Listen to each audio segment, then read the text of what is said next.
Кәсіпкерлік тәуекел, түсінігі және олардың түрлері. 1. Кәсіпкерлік тәуекелдің мәні, түсінігі. Тәуекелсіз кәсіпкерлік болмайды. Нарықтық экономика жағдайында ең үлкен пайда әдетте жоғары тәуекелді нарықтық операциялардан келеді.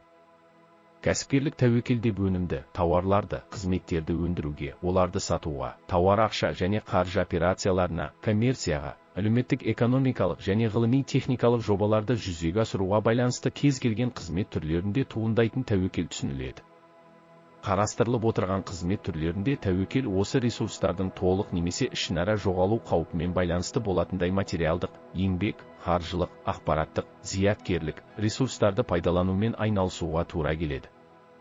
Нәтижесінде кәсіпкерлік тәуекел кәсіпкерлік қызметтің осы түрінде ресурстарды ұтымды пайдалануға арналған нұсқамен салыстырғанда ресурстардың ықтимал жоғалуы немесе кірістердің болмауы қаупі ретінде сипатталады. Тәуекел бұл кәсіпкердің болжамда, оның іс-қимыл бағдарламасында көзделгеннен тыс қосымша шығындар түрінде шығынға ұшырау немесе ол күткеннен төмен кіріс алу қаупі. Кәсіпкерлік тәуекелді белгілеу кезінде шығындар ұғымдарын ажырату қажет. Кез келген кәсіпкерлік қызмет сөзсіз шығындармен байланысты, ал шығындар жағдайлардың қолайсыз жиынтығында, қате есептеулерде орын алады және жоспарланғаннан тыс қосымша шығындарды білдіреді. Жоғарыда айтылғандар сапалық жағынан тәуекел категориясын сипаттайды, бірақ кәсіпкерлік тәуекел ұғымын сандық жағынан аударуға негіз жасайды.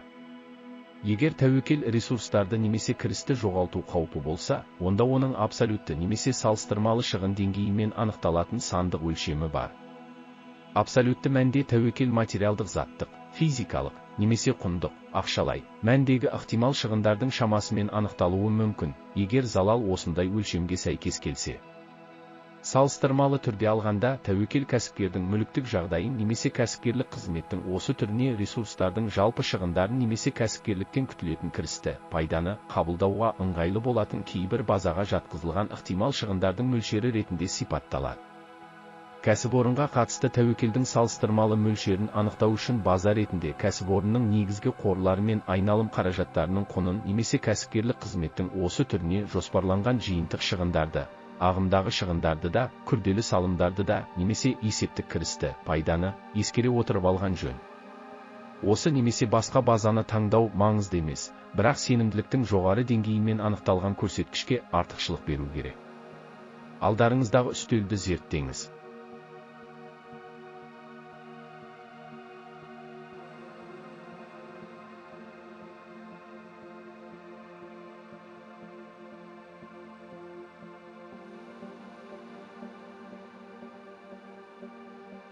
Кәсіпкерлік тәуекел бұл кәсіпорындардың инновациялық қызмет шеңберінде іс-шаралар өткізуі нәтижесінде туындауы мүмкін қаржылық шығындар. Тәуекелдерді басқару бұл компания теориясы, сақтандыру дела, компанияның экономикалық қызметін талдау, экономикалық міндеттерді оңтайландырудың математикалық әдістері және басқа білім саласындағы білімді қажет ететін нақты қызмет саласы. Кәсіпкердің осы саладағы қызметі өз фирмасын оның табыстылығына қауіп төндіретін тәуекелдердің әрекетінен қорғауға бағытталған және кәсіпкерлердің негізгі міндетін шешуге ықпал етеді. Жағдайға байланысты жоба неғұрлым тиімді болса, фирма үшін тәуекел дәрежесі соғұрлым жоғары болатындығын ескере отырып, балама жобалардың ішінен оңтайлы таңдау. Кәсіпкердің тәуекелдерді басқару қызметі тәуекел саясаты деп аталады.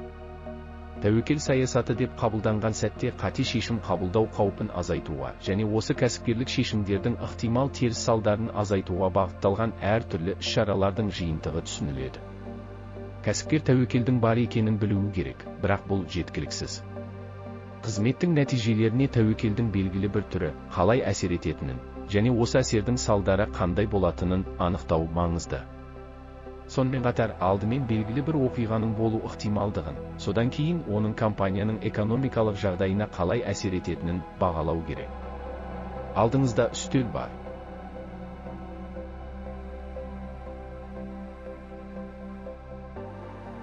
Кәсіпкерлік қызмет, кез келген кәсіпорын орналасқан экономикалық жағдайдың түбегейлі жалпы белгісіздігімен анықталатын тәуекелдің болуын объективті түрде болжайды.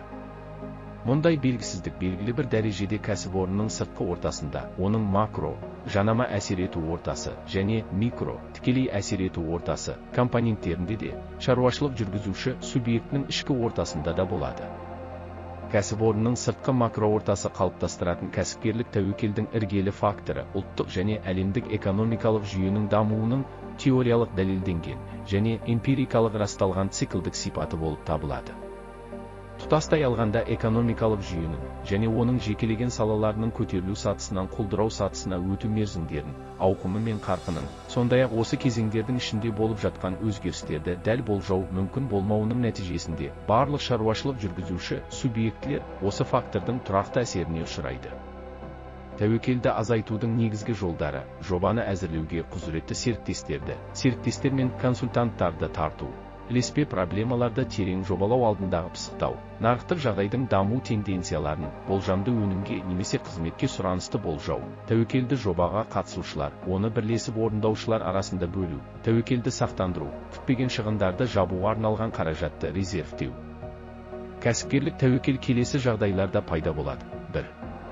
Тауар өндірудің немесе қызмет көрсетудің қазірдің өзінде қолданыстағылармен салыстырғанда арзан әдісін енгізу кезінде. Мұндай инвестициялар ұйымға уақытша үстеме пайда әкеледі, егер ұйым осы технологияның жалғыз иесі болса. Бұл жағдайда ұйым тәуекелдің бір түріне тап болады: өндірілген тауарға деген сұранысты дұрыс бағаламау. 2. Жаңа тауар жасау немесе ескі жабдықта қызмет көрсету кезінде. Бұл жағдайда жаңа тауарға немесе қызметке сұранысты дұрыс бағаламау тәуекеліне қажетті сапаны қамтамасыз етуге мүмкіндік бермейтін жабдықты қолдануға байланысты тауардың немесе қызметтің сапа деңгейінің сәйкес келмеу қаупі қосылады. 3. Жаңа тауар өндіруде немесе жаңа техника мен технологияның көмегімен қызмет көрсетуде. Бұл жағдайда инновациялық тәуекел жаңа тауардың немесе қызметтің сатып алушыны таба алмау қаупін, жаңа жабдық пен технологияның жаңа тауарды немесе қызметті өндіруге қажетті талаптарға сәйкес келмеу қаупін, жасалған жабдықты сата алмау қаупін қамтиды. Өйткені ол жаңа тауарларды өндіруге қажетті техникалық деңгейге сәйкес келмейді. Алдыңызда үстел бар.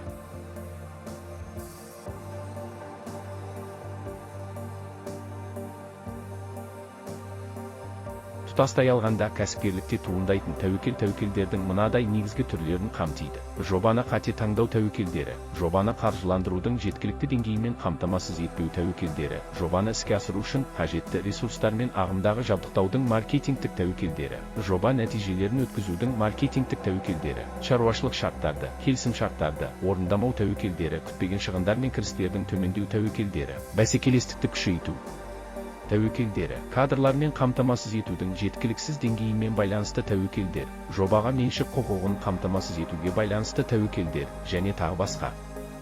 Жобаны қате таңдау қаупінің себептерінің бірі кәсіпкерлік фирманың экономикалық және нарықтық стратегиясының басымдықтарын, сондай-ақ кәсіпорынның мақсаттарына қол жеткізуге үлес қоса алатын инновациялардың әртүрлі түрлерінің тиісті басымдықтарын негізсіз анықтау болып табылады. Жобаның мақсатын дұрыс таңдамау қаупінің келесі себебі тұтыну нарығын қате бағалау болуы мүмкін. Бұл себеп ғалымдар әзірлеген авторлық, инновациялық жобаларға тән. Жобаны қаржыландырудың жеткілікті деңгейімен қамтамасыз етпеу тәуекелдеріне мыналар жатады. 1. Жобаны әзірлеу үшін қажетті қаражатты алмау қаупі. Бұл тәуекел инновациялық жоба үлкен қаржылық қаражатты қажет ететін жағдайларға тән, ал компания оларды ала алмады. 2. Жобаны қаржыландыру көзін таңдағанда кәсіпорындарда 3 мүмкін нұсқа бар: қаржыландыру. Бірінші әдіс – жобаны өзін-өзі қаржыландыру. Екіншісі – сыртқы қаржыландыру көздеріне сүйену. Үшіншісі – жоғарыда аталғандардың жиынтығы. Тиісінше, дұрыс таңдалмаған қаржыландыру әдісінің нәтижесінде қаржы қаражатын алмау қаупі бар. Енді жауаптары бар сұрақтарды еске түсіріңіз.